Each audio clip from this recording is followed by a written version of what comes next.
Hey, what's up guys? Tomko here. Now today's video I'm doing is on stretching. What are the best stretches to do when you're short on time to maximize your flexibility and stay injury free? You know, a lot of us have a hard time finding time just to work out, just to exercise, let alone stretch, right? But stretching is so important to stay injury free, to maintain our mobility as we go through life. So I'm giving you my best stretches, upper body, lower body, so you can time effectively, keep your body healthy. So let's get into that right now. Here we go.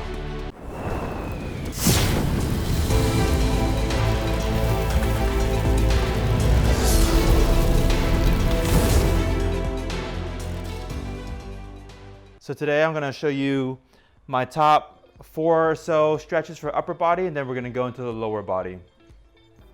The top one that I do for upper body is just like a doorway stretch. You can use a doorway, you can use a wall or a cabinet, but anything that you can hold where you have your upper arm at like an L shape and you're just leaning forward. And what this is doing is it's opening up your chest, hitting your shoulder, and just opening up the whole front of your body. And you can try variations where your elbow's higher on the wall, where your elbow is literally at that 90 degrees, and just kind of let your body weight lean forward. Do a couple of deep breaths. I try to hold my stretches for at least 20 seconds to really make sure I get the most benefit.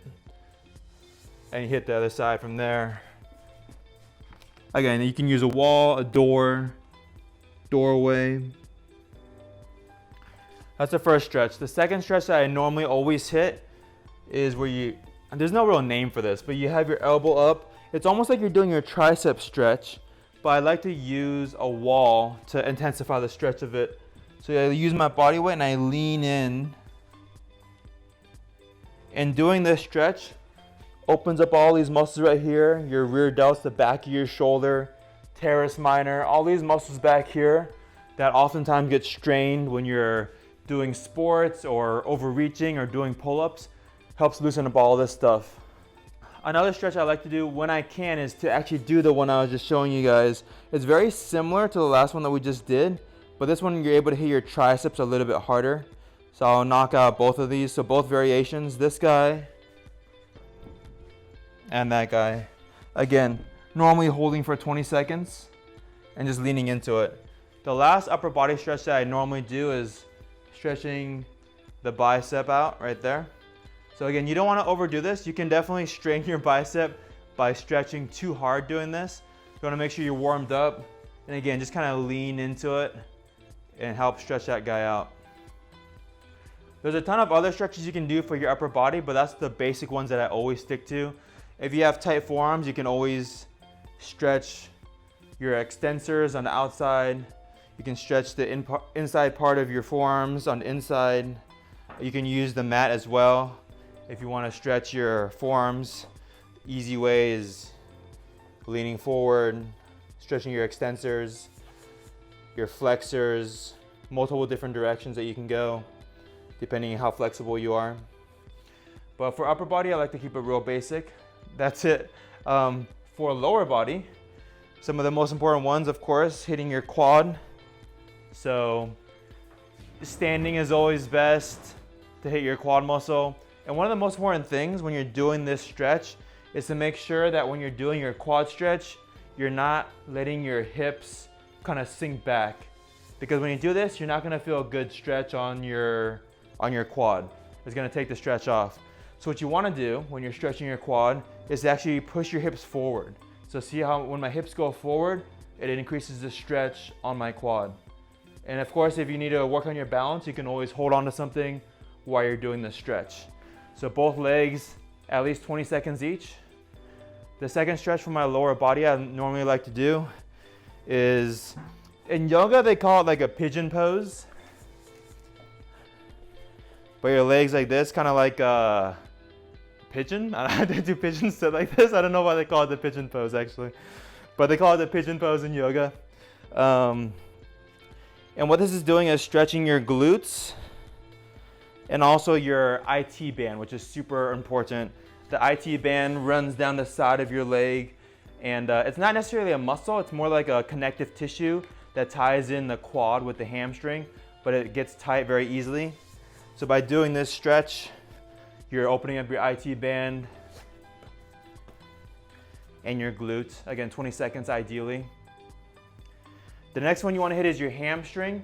And there's different ways to hit your hamstring.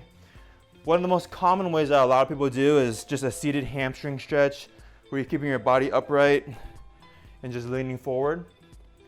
That is a pretty good one, but depending, some people have a bad low back. And in this position, if you slouch at all, sometimes you can actually tweak your low back if you're really stretching hard. So what I normally like to do is some kind of hamstring stretch where my spine is still neutral. Like I'll be kneeling and I hit a hamstring stretch from a position where my spine is still neutral. So I'm stretching this way.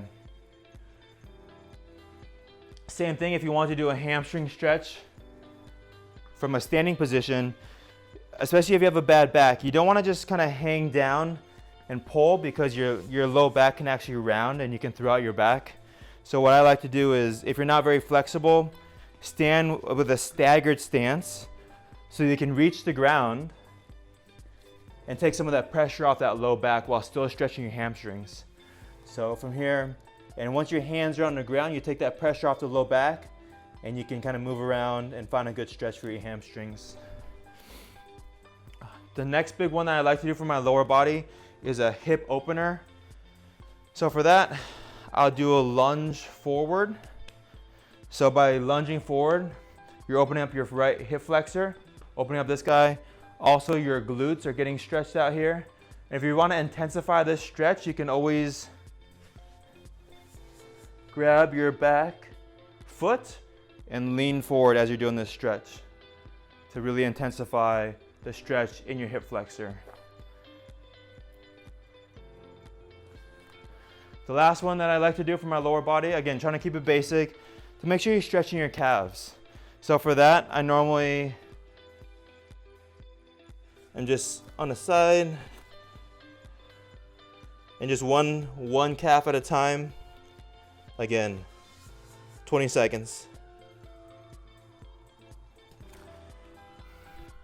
If you have really tight Achilles tendons, some people have a hard time trying to stretch the Achilles tendon and not the calf, because stretching the calf will not necessarily stretch your Achilles tendon. To stretch your Achilles tendon, you have to actually keep your feet on the ground and bend your knee forward. And doing that will stretch your Achilles tendon. Whereas doing a calf stretch, like I was just showing you, is not really going to stretch the tendon very much. So if you want to stretch your Achilles tendon itself, you want to stretch by bringing your knees forward or one at a time.